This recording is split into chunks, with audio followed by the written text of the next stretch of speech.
Okay guys, here is an OPENTOONZ Quick Tip.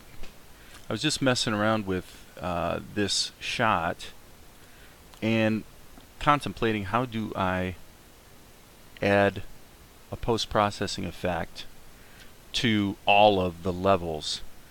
The first thing I thought was maybe group them. Go like this, group them, and then insert the effects here. And this is of course the schematic view where when you open the schematic, this is what you see, and then you click this button to go to effects mode.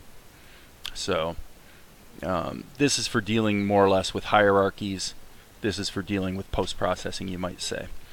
Well, the problem is once you group them, you cannot add an effect here. So if I go ahead and add an effect, whatever that effect might be, there's no way to connect these. Well, there is a solution, and the solution is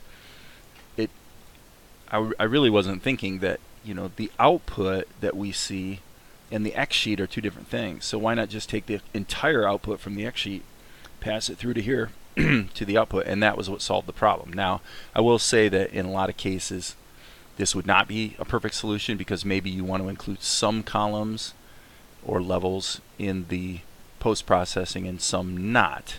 But in this case, I was able to add a single post-processing effect, which gave me exactly the look I was looking for, and presumably we could buy. I wonder if you could. Whenever I do these videos, I always think of something else I want to try. I'm going to grab the main character and say, what if we actually bypass the xsheet? What would that look like? Okay.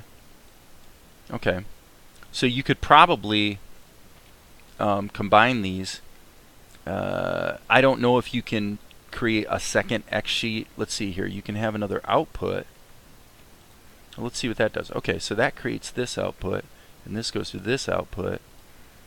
And so depending on which output you click, so yeah, if you have, so how does OPENTOONZ decide? Oh, you activate it. Okay.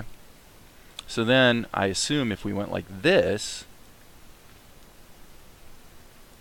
our main character going in here and the entire rest of the xsheet going here, I'm guessing that the way you would do this would be something like this. You'd add an effect that's like a layer blending IO, and I'm going to make it overlay, and we want this guy to be in the foreground and that to be in the background.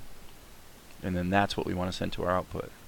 Okay, so you see what I'm saying. That's not the result I was looking for, but you can see that this is how you would do it.